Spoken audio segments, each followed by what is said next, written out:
Kisah Prabu Siliwangi, episode 16. Cincin Ampai. Prabu Anom Walangsungsang hanya tertegun. Perjalanan menuju Gunung Ciangkup serasa di depan mata. Tapi berbeda dengan saat pergi meninggalkan keraton Pakuan, Prabu Anom Walangsungsang kini merasakan langkahnya tak sebebas dulu. Bagaimana dengan istri dan adiknya? Kalau memang harus dibawa, tentu langkahnya akan semakin terasa terbatasi. Betapapun ilmu kesaktian telah digenggamnya, baik Nyai Nini Indangayu maupun Nyai Ratna Eling, tetap sesosok perempuan yang berbeda dengan dirinya. Ada keterbatasan-keterbatasan tertentu yang menjadi fitrahnya sekuat apapun penolakan pada fitrah tersebut. Walangsungsang makin terlihat bingung. Hari masih gelap kala itu. Ada apa denganmu, Nak?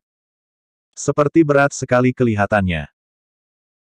Telah berkurangkah semangat dalam hatimu untuk mencari guru sejati, yang akan mengantarkan kau pada ajaran Kanjeng Muhammad itu? Selidik Eyang Danuwarsih. Tentu saja tidak, Kek. Tapi sesungguhnya secara jujur perjalanan ini lebih berat dibanding ketika aku pergi dari keraton Pakuan. Jelas Walangsungsang.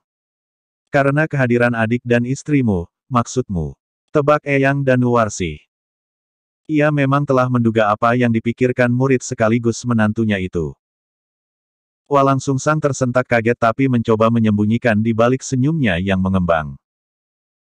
Luar biasa, puji dalam hatinya, keluhuran ilmu Eyang Danuwarsih memang bertingkat-tingkat di atasku. Gemblengan dari Eyang Danuwarsih bukan hanya gerak fisik atau memperhalus ilmu bela diri. Selama ada di pondok ini, Prabu Anom Walangsungsang diasah masalah rasa dan hatinya sehingga menjadi lebih terbuka. Selain itu Walangsungsang sendiri dibiarkan mempelajari kitab-kitab yang lebih menitik beratkan pada pencarian jati diri sesungguhnya. Untuk bela diri silat gulung maung telah dikuasai Walangsungsang dengan sempurna, dan hal ini dalam pandangan Eyang Danuwarsih cukup ampuh untuk menjaga diri dari serangan musuh baik perorangan maupun berkelompok. Jurus bela diri yang tertutup bagi kalangan luar istana ini memang telah terbukti dapat diandalkan. Hanya saja jurus silat yang memegang prinsip kembang nacilaka, buah napati. Bunganya celaka, buahnya mati. Ini bagi Eyang Danuwarsih terlalu buas, sehingga salah satu cara untuk meredamnya adalah dengan memperhalus rasa sehingga membuahkan karsa yang halus pula. Sedikit banyak memang ada pengaruhnya, Kek. Jelas Walangsungsang pada akhirnya. Tidak merasa perlu lagi untuk menyembunyikan apa yang ada dalam hatinya, seringkali bisikan-bisikan hati malah telah tertangkap oleh lelaki sakti di hadapannya itu. Seharusnya kau bersyukur, Nak, karena bisa berkumpul dengan adikmu dan ditemani istrimu. Inilah kekuatan yang tak bisa tertandingi oleh kekuatan apapun. Bersatunya rasa dua orang saudara dan seorang istri dalam sebuah keluarga, untuk satu tujuan yang mulia, tak akan ada kekuatan yang bisa menghentikannya selain mereka sendiri berniat menghentikannya. Kuharap kau tidak memilih yang terakhir itu, Nak. Semoga saya bisa mempersatukan rasa itu, Kek. Kau harus bisa mempersatukan rasa itu agar menjadi kekuatan yang hebat. Sekalipun barangkali langkahku akan sedikit terganggu. Jawab Walangsungsang masih sedikit khawatir. Mendengar hal itu, Eyang Danuwarsih terkekeh, memperlihatkan gigi-giginya yang putih. Dan masih rapi sekalipun usia tak bisa disembunyikan dari gurat-gurat tajam pada sudut mata dan keningnya. Apa kau berpikir jasmani akan mengalahkan kekuatan ruhani? Kau tak menemukan sedikit pun pelajaran dari kitab-kitab tua yang kau pelajari selama ini. Maksud kakek, jasmani tak akan pernah kalah oleh ruhani, Nak. Ketika jasmani ditinggalkan ruhani, maka ia menjadi mayat yang tak bergerak dan gampang dikerubuti dan dihancurkan cacing. Tapi ketika jasmani masih berisi ruhani, kekuatan cacing kehilangan daya hancurnya. Maksud kakek ruhani lebih penting dari jasmani. Tidak, aku tidak bermaksud mengatakan seperti itu. Tapi bahwa sumber kekuatan manusia terletak pada rasa yang terasah yang bersumber pada kekuatan ruhani, itu memang tak bisa disangkal lagi, jelas Eyang Danuwarsih yang telah menambah cara pandang yang baru bagi Walangsungsang tentang rasa. Di belakang tempat duduknya dalam jarak satu tombak, Nyai Nini Indangayu dan Nyai Ratna Eling bersimpuh. Keduanya mendengar perbincangan itu tanpa mengganggu. Kalau begitu dengan rasa dan kekuatan ruhani itulah aku harus membawa Indangayu dan adikku, Ratna Eling, ke Simpul Walang Sungsang. Eyang dan Nuwarsih mendongak melihat langit yang masih pekat. Ada yang membuat terpaksa menahan senyum mendengar keluguan menantu serta muridnya ini. Gemintang bersembunyi di balik awan sehingga kerlipnya terlihat makin samar.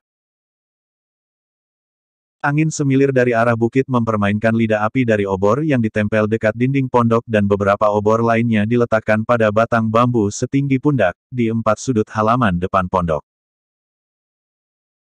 Satu di antaranya pada tiang di belakang tempat duduknya Nini Indangayu dan Nyai Ratna Eling bahkan telah padam, sehingga cahaya di sekitar terlihat lebih redup. Kau rupanya telah lupa dengan anugerah yang diberikan Yang Maha Kuasa kepadamu, Nak. Dengan kekuatan yang ada padanya kau tak perlu mengerahkan rasa dan kekuatan ruhanimu. Maksud kakek, kau tak ingat dengan cincin ampai yang ada di jari manismu. Prabu Anom Walang Sungsang tersentak. Segera ia meraba jari manis sebelah kirinya. Masih melingkar cincin ampai di jarinya itu. Dari bentuknya tak ada yang istimewa dengan cincin itu. Namun ketika dibacakan amalan tertentu, maka cincin itu menjadi perantara terpancarnya kekuatan dari Yang Maha Kuasa sumber segala kekuatan. Bacalah amalan itu, Nak. Dengan izin Yang Maha Kuasa, kau akan mampu memasukkan apapun yang besar ke dalam cincinmu itu. Indangayu dan adikku juga bisa masuk ke dalamnya, Kek. Lebih dari itu pun bisa. Tapi bacaan apa yang harus aku amalkan itu, Kek? Ah. Kau rupanya masih tetap berkutat dengan kekuatan jasmani. Kekuatan lahir cincin ampal itu tak ada bedanya dengan cincin-cincin lainnya. Kau tak bisa mengharap terlalu banyak pada kekuatan jasmani cincin itu, Walang Sungsang. Maaf, Kek, karena memang aku belum mendapatkan bacaan pembukanya. Mendekatlah. Prabu Anom Walang Sungsang mendekat. Kini mereka duduk bersila berhadapan, lutut mereka saling bertemu. Pada saat itulah Walang Sungsang merasakan angin berhembus lebih dingin dari biasanya. Serahkan dirimu pada Yang Maha Kuasa, karena sekali-kali kau tak punya kuasa sedikit pun, juga pada dirimu sendiri, bisik Eyang dan Nuwarsih. Napasnya berhembus mengikuti angin malam. Kini Walang Sungsang mulai merasakan getaran yang menjalar dari lutut naik ke atas sehingga di luar kendalinya tangannya ikut bergetar. Semakin kuat memegang lutut, semakin kuat pula getaran yang dirasakan sehingga kini badannya bergerak-gerak di luar kendalinya. Nyai Nini Indangayu dan Nyai Ratna Eling saling pandang. Kenapa kakakku? Bisik Nyai Ratna Eling lalu menggigit bibir agar tak keluar suara. Ia tak ingin mengganggunya. Juga tak ingin beranjak dari tempat itu sekalipun dingin mulai terasa menyelusup ke balik kebayanya. Mungkin sedang diisi bacaan pembuka aura. Cece pernah mengalaminya. Nyai Nini Indangayu menggeleng. Tidak, katanya hampir berupa desahan. Bersambung episode 17.